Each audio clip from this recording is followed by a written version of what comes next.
So the nice thing about treating patients with autoimmune disease is they usually come in with a lot of problems, right? So like patients don't just come in with like rheumatoid arthritis or psoriasis. They usually come in with rheumatoid arthritis, a little bit of hypertension. Usually a lot of times they're overweight. Sometimes they're insulin resistant. Sometimes they have food allergies too. So it's like have to treat everything, and that's part of the reason why I like these patients. So we're going to focus on autoimmunity. We looked at the functional medicine matrix yesterday. Obviously, we have a big task. And as I just said, we have to remember and apply what we've already reviewed about cardiometabolic syndrome and allergy as well. A lot of these patients with autoimmune disease have higher incidences of obesity and diabetes. And that can be because of the lifestyle that helped generate their illness, or it can be because of the medications that they're taking. You know, one of the most commonly used medications for autoimmune conditions is steroids, prednisone.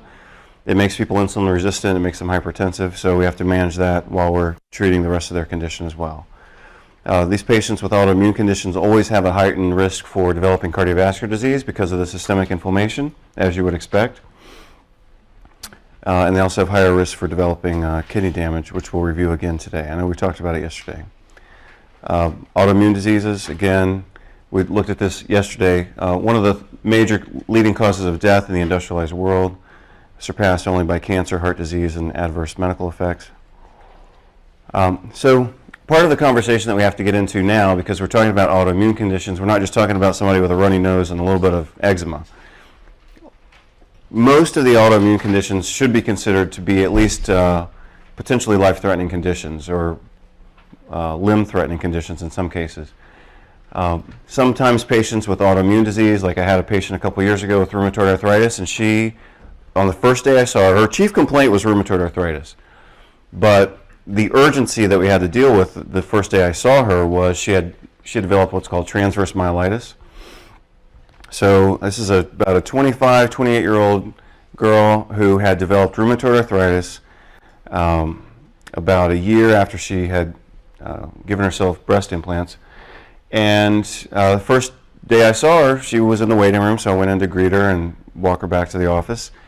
And I noticed as she was walking, she was just kind of like shuffling her gait. And I have to kind of stay in front of the camera. But anyway, she was just kind of like walking like this, almost kind of like a Parkinson's gait, right? Kind of a shuffling gait. And I was like looking at her and I was thinking, it's going to be one of those days. So we went back and we started talking, and I said, you know, usually I do history and then physical exam. We talk about treatment plan, but I said, I'm real concerned about what's going on with your lower extremities. So we went right into physical exam, basically.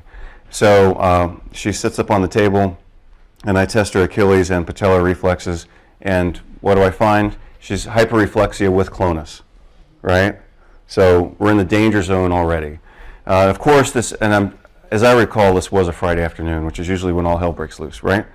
So she's got shuffling gait, she's got spastic weakness, and she's got hyperreflexia with clonus. So what's the DDX? The big DDX here is spinal cord compression or some type of spinal cord lesion, or at least central nervous system lesion, whether it's spinal cord or brain. But in her case, I thought it was cord. So I called her, I think he was actually an orthopedist, even though she should have been under the care of a rheumatologist. Anyway, I called the doctor she had been seeing, and I said, you know, I'm real concerned this patient's got transverse myelitis. And he said, well, she can't have that. I'm just telling you the truth. I'm not making this up. He said, well, she can't have that because I already did an MRI of her lumbar spine and it was fine. Right? So I'm thinking to myself, stay calm. There's no cord in the lumbar spine, but we're going to work through this. And so we had her go in for a contrast-enhanced MRI,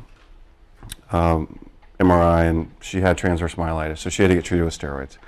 Anyway, my point is, something like that can happen with any of these autoimmune conditions, especially rheumatoid arthritis, especially lupus. So when you look at patients with lupus, you have to presume they are autoimmune all over the place, even if they just come to you with a skin rash and joint pain. So document the specifics of your plan and have some rationale for that. Don't tell your patients to discontinue their drugs unless you really want to take on a situation. Give patients written instructions, delineate the parameters and treatment duration for the next visit. So what I used to do with my treatment plans is, just like a prescription, my treatment plans would expire. And at the bottom of the page, my treatment plans would say, your treatment plan is good for the next 2 months only. After that, you either need to come back for a reevaluation, or if it's working for you, we need to modify it. If it's not working for you, we need to modify it. But that was my way of kind of covering myself, because inherent within that disclaimer, so to speak, was the fact that they have to come back and that this doesn't last forever, right? Because I don't want to see patients coming in for one visit, getting the protocol, and then taken off, and either, if they do great, that's nice, but a lot of times they'll crump, and then they'll come back, and they can actually sue you if you haven't delineated the time that they're supposed to return for their next visit, right? So your treatment plan has to include the duration of treatment and what they're supposed to do when that treatment expires, and the answer is always come back, right? But if you don't do that, and let's say it doesn't matter what the condition is, whether it's autoimmunity or cardiovascular disease or diabetes, if you don't specify the time that they have to come back, you're at risk for a lawsuit, because they can tell the court, well, I didn't know I was supposed to come back. It might be obvious to you, but it's not obvious to them. So always delineate the duration of the treatment. And the general rule that I follow, and most patients who, by the time they come to see me, they've already been treated by a couple of internists or rheumatologists. So I always try to keep the rheumatologist kind of on board, because, as I said, sometimes things crop up very quickly, and you have to have the patient hospitalized or immune suppressed. Point number 6 here, practice defensively. It's certainly in your best interest as well as your patient's best interest. So how are these conditions treated in the medical world? We looked at this yesterday, so let's just review it again. ASA is acetylsalicylic acid. It's obviously aspirin. NSAIDs, and we could also say the COX-2 inhibitors, the COXIBs would also be here. APAP is the abbreviation for acetaminophen or Tylenol. After that, they go to prednisone. So what's the problem with using NSAIDs? And let's look at all those drugs. So let's just look at each drug. What's the problem with using aspirin? So it's a cyclooxygenase inhibitor, and it promotes gastric ulceration, right? Hospitalizes or kills about 17,000 people per year in the U.S. And all NSAIDs cause some degree of gastrointestinal irritation and therefore leaky gut, as we call it. What's the risk associated with using acetaminophen? It's conjugated with, in the phase 2 conjugation for acetaminophen is glutathione dependent. So it depletes the liver of glutathione. So people take it long enough, they get genetic damage, and et cetera, as you would expect. What's the risk of using the so-called selective cyclooxygenase 2 inhibitors, the COXIBs? Well, the cyclooxygenase 2 isoenzyme is the isoenzyme that produces prostacyclin, which is an anti-inflammatory and anti-aggregatory prostaglandin, right? So when we use a COX-2 inhibitor like Celebrex, which is one of the only ones on the market now because the other ones were taken off due to their cardiovascular risk, we're blocking the body's internal production of a natural vasodilator and antithrombotic agent, right? So what would you expect to happen? Vasoconstriction and thrombosis. That's the perfect recipe for heart attack and stroke, and that's what happens with the COXIBs. That's why Vioxx was taken off the market, and that's why Bextra was taken off the market as well. Prednisone increases the risk for gastric ulceration. So a lot of times when patients are treated for autoimmune disease, of course they're going to get put on an acid-blocking drug like cimetidine or omeprazole.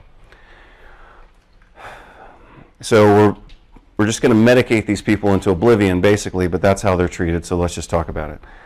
So prednisone increases the risk for gastric ulcers. So they're going to get put on an acid-blocking drug. We talked about those earlier today. So they're going to eventually have some degree of nutrient malabsorption, and they're going to be at higher risk for bacterial overgrowth of small bowel because of the antacid drug. Prednisone also suppresses immune function within the gut, so they're going to have reduced IgA. That's going to increase their tendency for bacterial overgrowth as well. Prednisone, as we just reviewed, also causes mitochondrial dysfunction. We already know it causes osteoporosis, so a bad situation is about to get worse. It also makes people insulin resistant and hypertensive. So, like I said before, if they weren't hypertensive, obese, and diabetic before they had the disease and the medications, then we can certainly make them so. Methotrexate's a folic acid antagonist, so to speak. It's used in the treatment of autoimmune disease the same reason it's used in cancer treatment, and that is because it's an anti-proliferative drug. So it just basically slows down the proliferation of lymphocytes, and again falls into the category of what I call immunoparalytic agents. It just paralyzes the immune system, so to speak, and that results in an anti-inflammatory effect, which is thought to be beneficial, even though, of course, we're not addressing the underlying problems, which we've already started to review. So methotrexate, usually patients just take it once a week, but what they should take every week, anytime they take methotrexate, is folic acid, usually 1 milligram per day.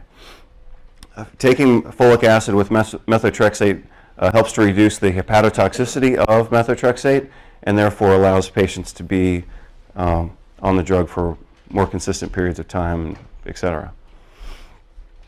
Sulfasalazine is another anti-inflammatory drug. It's probably the best one on the list.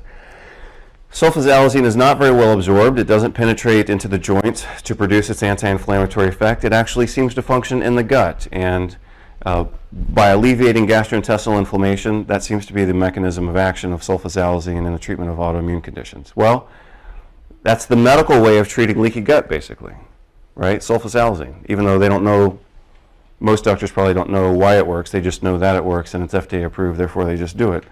But from our perspective, we have other ways of treating that gut, right? Hydroxychloroquine is an anti-malarial drug. Somehow it fell into favor